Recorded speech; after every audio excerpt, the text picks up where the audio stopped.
Karabi. Marami pa doon eh. Maganda sa loob.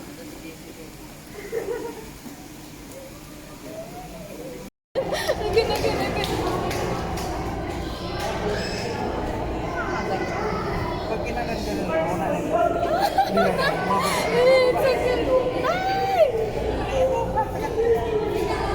How about you? How about you? How about you? So blue. No, they come. They will come. Don't move, dude. Scary, right? Yes. Something big like that. Yeah, something is biting, but actually they don't bite. They just want to touch, I think, or I don't know.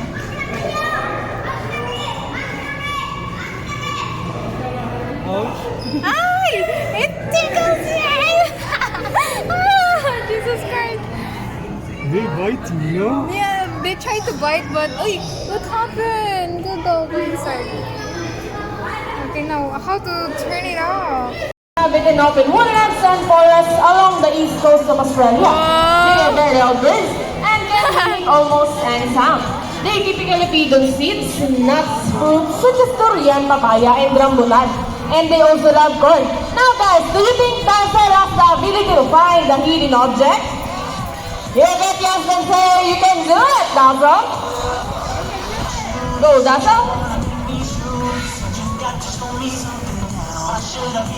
And for Dazzle with trainer April. So good. Look at the rock.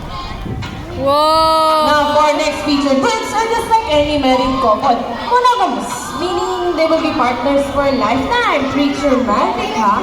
But as any couple will best, in a relationship, there will always be battle. Meet Sassy and Rocky, a beautiful pair of green wing bako. And today, they will battle out who's the best in basketball game. But before we start this battle, I'll be dividing you into two groups. All the girls who cheer for Sassy. Come on, girls, let me say Sassy, Sassy. And all the boys who cheer for Rocky. Come on, boys, let me say Rocky, Rocky, Rocky, Rocky. Okay, birds, ready? Fingers ready, set, go. Here's Rocky on his first ball. Followed only by Sassy. Another one from Rocky. And it's a tie. And for the last ball, Rocky wins. Yay! So, Trainer David, what can you say? You guys lose this time. Hold it, I want another race. Oh, he wants another race, Trainer JD. Are you sure about that? Do you want Sassy to lose again?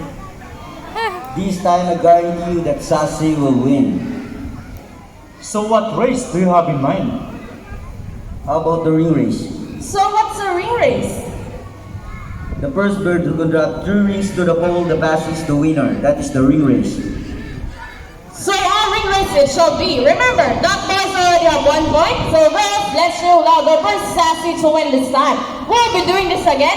This time, our ring race. Ready, set, go!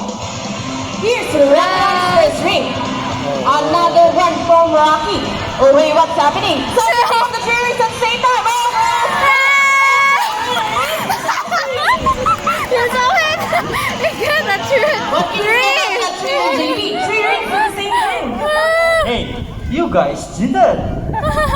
No, we didn't cheat. Sassy used her brain. Also, it's true that girls are more intelligent than boys. Yeah. I want to go for Sassy and Rocky, and Trainer David and Trainer JB. Cheated. Parents are particularly known to be intelligent and perceptive. That's why we continue to enhance their skills and not to get bored. Here's Sassy, our green wing mom. She's going to show us how intelligent she is by putting the shape back to its correct slot. Just like Sassy Green Mocos are from South America, they are known to be the gentle giants of the parrot family. That is because they are the second largest next to the hyacinth mocos.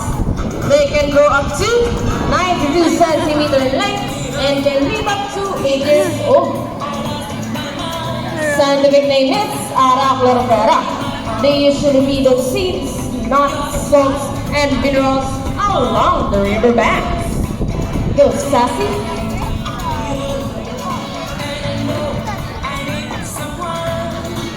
Second to the last shape.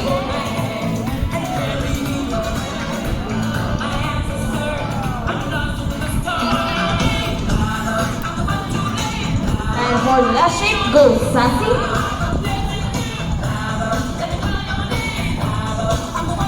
There you go, and that's right! A round of applause for Sassy with trainer David. Give me small. No, it's fine, it's fine. Are you sure? Are the largest among the white cockatoos.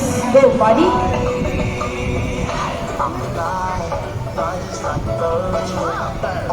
Wow.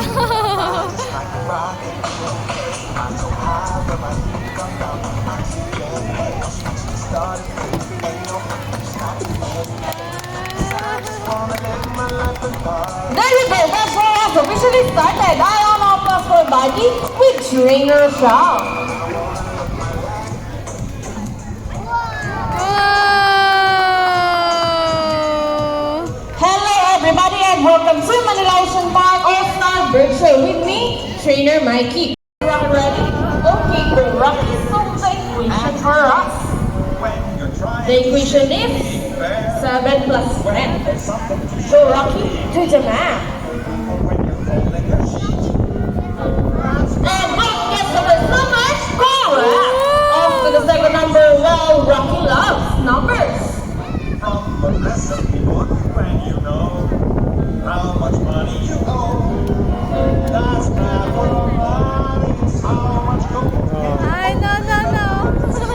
Come on, Rocky, try again. Then what time is it here when you're trying to sleep big bed? And we got it. 7 equals to 17. Put your hands together for our with the hawk crew. Rocky with trainer April. I like this one because like it's not fake, you So know. this time, I need an adult volunteer with 500 peso bill. Once again, I need an adult volunteer with 500 peso bill. Anyone who will be the luckiest volunteer for today, just raise your hands and my co-trainer will choose one.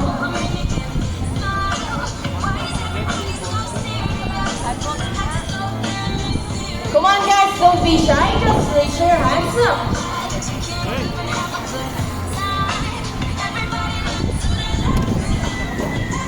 You will notice the birds in our show are mostly parrots. That is because we'll be stand right here, facing this way. Extend your left arm just like this. As I put your money between your fingers. Now sir, do you have any idea what will happen next? Any idea? Someone will. Well, let's call it our money bird. Body. Body is our Malukan Kakatu. Scientific name, Kakatua moistensis. These birds can be found in eastern Indonesia and they are the largest among the white cockatoos. So now sir, are you ready? Better be because here comes Body. And he gets the money and flies back. And I think Body will donate the money. Oh, press for our donor. So sir, before you go, I have a question for you. Did you know that Manila Ocean Park is also a rescue center for birds?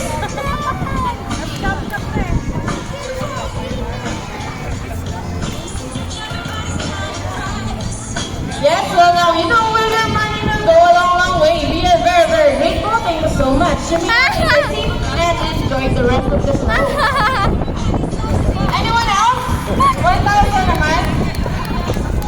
Hey sir, girl, excuse me. Are you okay? Are you sure? I look so sad. We're just kidding. It's a part of the show. Sir, Buddy saying something before Buddy gives your money. Buddy wants to give you a kiss. It's okay? Give a kiss. All you have to do is face the camera and offer your sheet. What? Sweet. How about on your answer? Just open your palm. And look at the camera. Smile. And now, sir, there is your money. Again, air for a lucky guess. Ladies and gentlemen, now that you've met our colorful and intelligent parrots, we would like to show you another species of bird here at Manila Ocean Park. Birds of prey are also known as raptors, hunt and feed by other animals. The term raptors came from the Latin word rapere, meaning to seize or to take by force.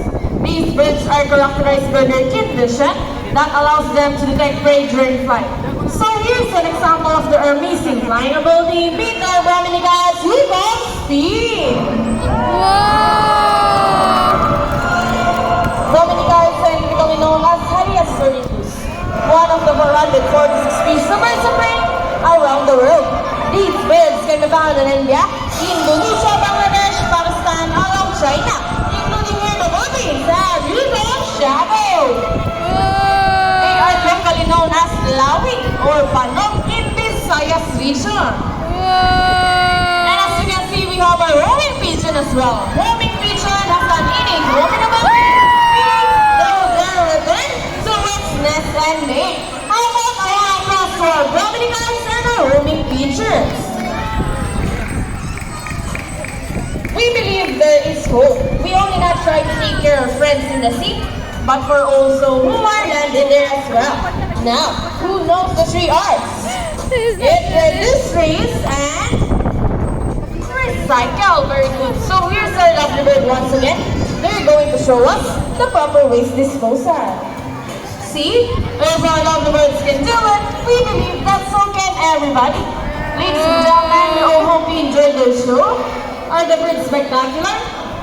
Well, in our own way, no matter how small the efforts, let's take action in saving them from exploitation or even extinction. Please let's do all our part in saving the world, because remember, this is the only home we got. So let me present the birds and the trainers. Let's make this show possible. Trainer Sean with Rocky. Trainer Sean with Speed. Trainer April with Shadow. And again, I'm Trainer Nike. Thank you and goodbye. And by the way, guys, please remain in your seat because we still have a sea lion show. Once again, please remain in your seat and do not cross the yellow line. Thank you.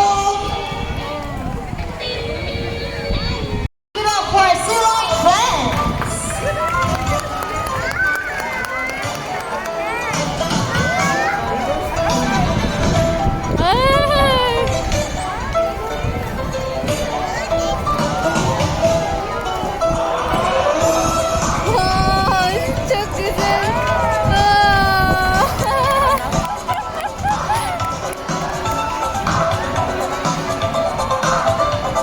Hello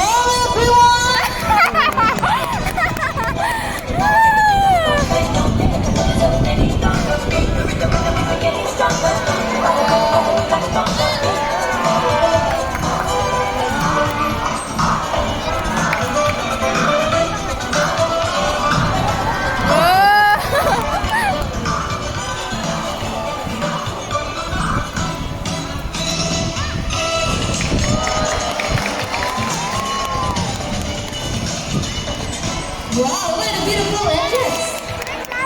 Good day everyone and welcome to Aquatica. By the way, I'm Trainer Rochelle and I'd like you to meet my friends together with their trainers one at a time.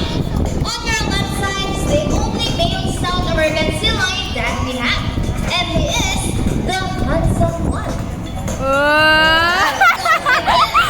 His name is Vincent. Together with Trainer David, say hi.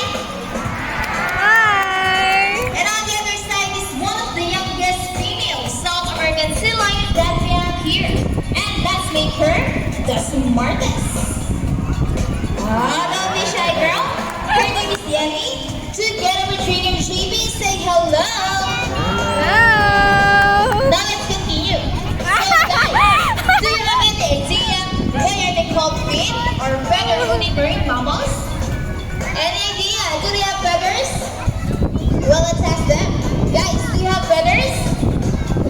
answer is no. No. It's actually because of their front flippers, which are shaped like a bird's wing.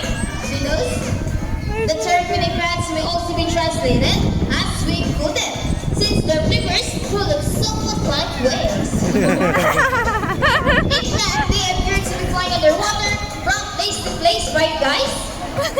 And you know, they often mistake it as seals because they look very much alike. But some differences between a seal and a seal flying is the fact that they have bigger front flippers. And they can also turn their back flippers, something seals cannot do. As a result, they can walk upright while on land. Wow. And that's a fine demonstration. Come on, a round of applause for Vincent and Jenny. And guys, you know what? They have this long and flexible neck. How flexible? Well, check this out. So flexible, right? Another round of applause for Zilla and friends. As you can see, their body is covered with a thick coat of That's so short funny. hair, and their whiskers help the sea lion soft touch. They contain nerve fibers, which make them sensitive. Nice smile. Hey! They can also use their whiskers to aid in navigation or to detect vibration from rain to water. And their small external ears give them a good sense of hearing, both above and below the water surface. Sea lions, like many marine mammals, can see well both above and underwater. They have a keen eyesight but no color vision. In the wild, they inhabit waters close to shores, like include swing tide boats, and have a preference for rocky beaches. They have excellent climbing abilities and many should scale rocky cliffs. Check this out. Should come from the earth. Now let's talk about their swimming abilities, and let's start with Vincent, the handsome one. Sea lions are generally cruise around 11 miles per hour, using the rolling movements of their front flippers, while their back flippers are stretched out behind their bodies, functioning as ladders for steering. And that is their normal swim, nice and easy. Thank you so much, Vincent and Trainer David. But when chasing their prey or escaping from predators, they can achieve a burst without 205 miles per hour. Wow, look at that. Come on guys, another round of applause for Yenny. Wow, nice to lie. Great job, Yenny. Oh, now. It's so good. Try Here's an again. interesting story about our sea lions. Did you know that the US Navy has trained a few of them to take part of their special operations? Yep, that's right. They're able to hold their breath for up to 20 minutes, and they can dive hundreds of feet, avoid that even the best Navy diver would make use of. And since they cannot be detected by radar underwater, they are able to recognize and avoid underwater mines. Vincent, Kenny, trainers, are you ready? Well done, soon. Now let's march. Ready, guys? 1, 2, 3, 4, up, 7. This time, could you please join our sailors in a salute in a count of 3? Everybody please salute, and let's make this one loud. People in the crowd, are you ready? Come on guys, I can't hear you. Are you ready? Yes. Now let's go. 1, 2, 3. Salute everybody. Wow, thank you so much. Sea lions are also used to search and recover equipment from cold water. Let's go, guys. Bang. Okay, what's first? The race. Go ahead and get the race on, friends. Alright, they got it. A round of applause for Vincent and Jenny. Wow, good job, guys. And another one, they asked you for rest. That's so cute. Okay, so what's next? The ball. How do you think they get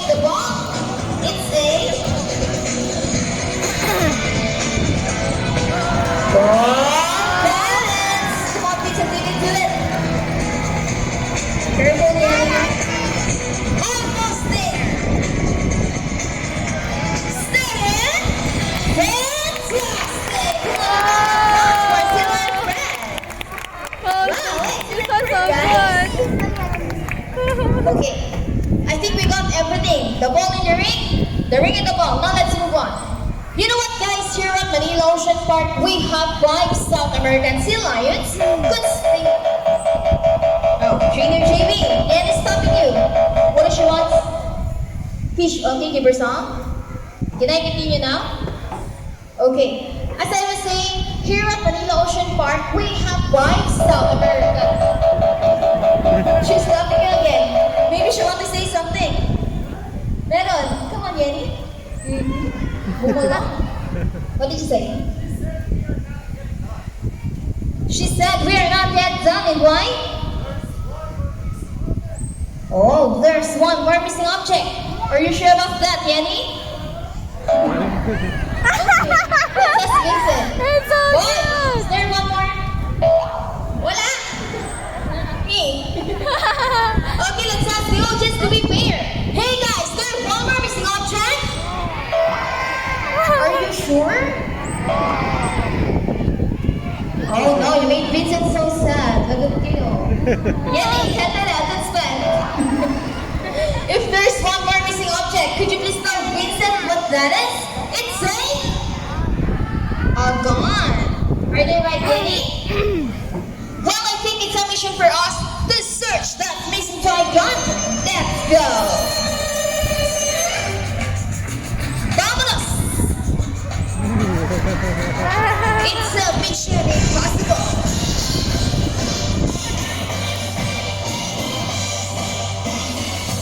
Oh, is it there? Nothing. Well, keep on looking. Come on, don't scratch to our trainers. Keep on searching. Keep on crawling. So cute. Come on, guys, let's find that missing toy gun. Where's that toy gun could be? Okay, let's have that. So, trainers, ladies, that decided yet? Still nothing. Hey! Wait! I said keep on looking. Trainer David, let's ask Vincent first. Boy, is there one more? Wala talaga.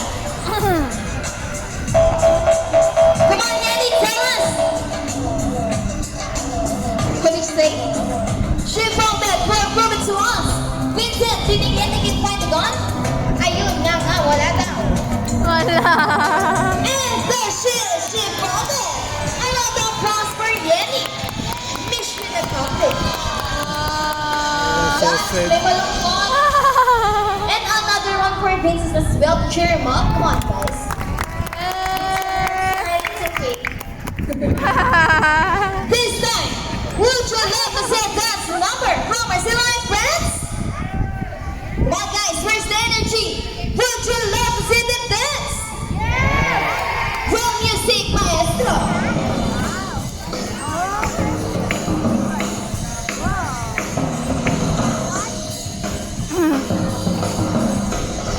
Let's move it!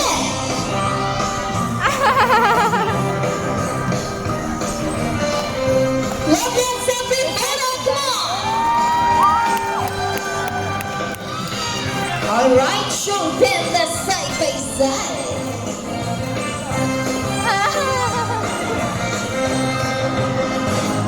And that, fully for dancing.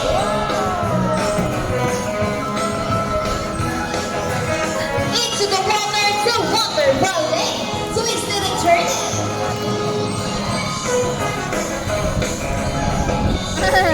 Around the world we go, round and round. And on the other side, round and round. Come on, Yanni, let's do it, huh? Boogie, shake, shake, shake. Bounce, bounce, bounce, Vincent. And our favorite part, the boogie shake. Shake those booties.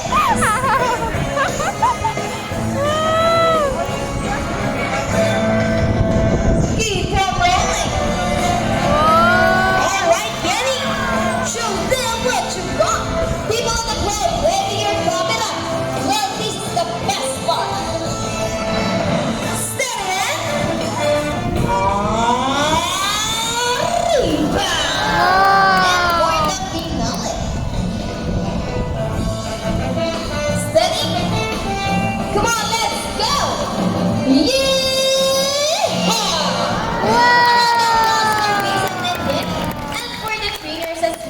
Wait, that's number. Easy. Thank you so much, Sea Lion friends and trainers. We hope you all enjoy spending your afternoon here at Aquatica with your newfound friends, South American Sea Lions, Vincent and Yeti. And we also hope that even after you leave, you will take this experience with you wherever you go. And remember that what we hear on land greatly affects our friends in the sea. Sea lions, like any animals, cannot survive the trash-filled environment. So let's keep our surroundings clean. Aside from pollution, there are many other